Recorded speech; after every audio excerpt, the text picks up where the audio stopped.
Financially, what you see in the United States is that we're borrowing a lot more money, creating a lot of debt, and we're printing a lot of money. And our capacity to do that is limited, first of all, because when there's a sale of a bond, when the government borrows money because it spends more than it takes in, you have to sell a bond. And they have very bad returns, negative real returns. So that means that more bonds has to be sold than are bought. And that means that the Federal Reserve is faced with the choice of having to raise the interest rate to curtail borrowing, which slows the economy and hurts the markets, or by filling that difference and producing money, the debt monetization, which produces an inflation in goods, services, and financial assets. All of those indicators are concerning. The internal disorder is a concern. And the main thing, I think, is the United States' war is with itself. That's the main war. You know, it's very simple in history. Be financially sound, earn more than you spend, and pretty much everything will take care of itself. You know, it's politically desirable for those to borrow money and spend because their constituencies only look at what they get. And when they get a lot, they don't pay attention to the balance sheet and how much debt is on the books. So it's always better to borrow, spend, and then leave the cleanup to the next guy. And so you inherit a lot. What we've seen this go around is the need to distribute, to produce a lot of debt. Where did those checks come from? They came from the government. The government wrote the checks, but the government can't produce money. The central bank can produce money. So the central bank had to print a lot of money to lend to the government to do that. And that's monetization. When you get at the late part of that cycle, where you're creating a lot more debt and then you're monetizing it, that's near the end of a long-term debt cycle. And that produces its own set of problems. Let's understand what's behind that. And then you can understand what the warning signs are, because it's just a manifestation.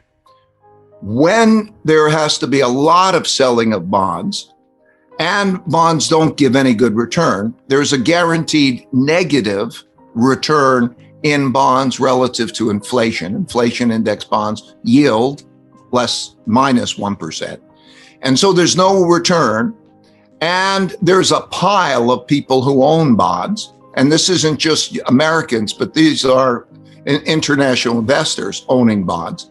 And they have to buy a lot more bonds, because when the government has to sell a lot more debt, that means they have to buy a lot more bonds. There will not be enough demand for those bonds.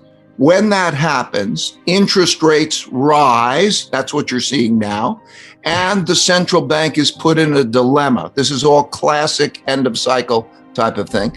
The central bank is put into a dilemma because either interest rates will rise a lot, or they will have to print money and buy those bonds to hold them down. When they print money and buy those bonds to hold rate down, that lowers real rates and it accelerates a depreciation of the value of the dollar, and it also raises inflation pressures.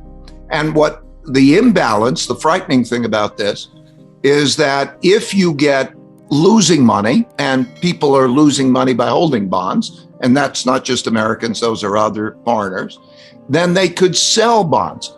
And if they sell bonds at the same time as the government has got to sell a lot of bonds, that could produce a real dilemma. That's classic late long-term debt cycle type stuff. Think of the economy as being like an individual and their pulse is dropping. When the pulse is dropping, the doctors come running in with the stimulant and they inject stimulant. Now that the economy is rebounding and inflation pressures are rebounding, there's not the same pressure to administer that stimulation.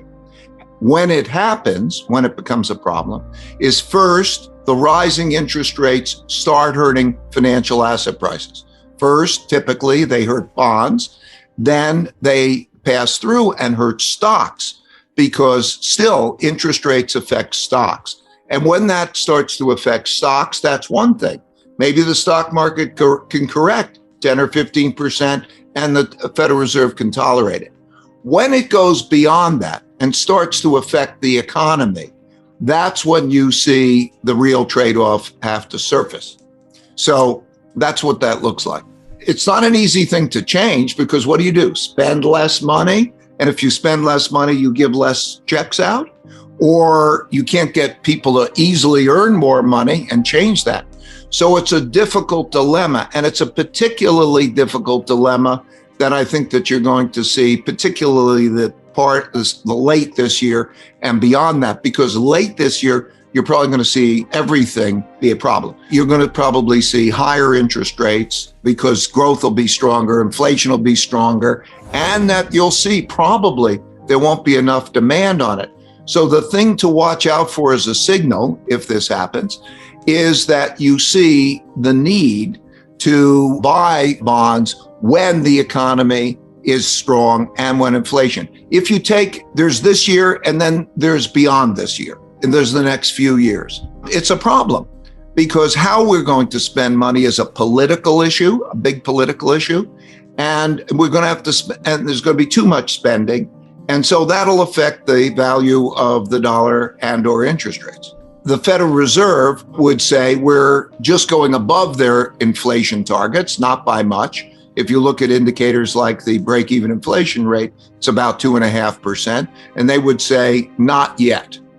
But the important thing to convey here on inflation is that there are two types of inflation, okay? I just want to make this clear. We're used to one type of inflation, which is when the economy is too hot, there's a capacity constraint, and when demand presses up against existing capacity, prices rise. Unemployment rates are low and so forth. There is a thing called a monetary inflation. That's when you can have stagflation. And that monetary inflation means that even when the economy weakens, inflation rates rise because there's too much inflation and there's the move out of that.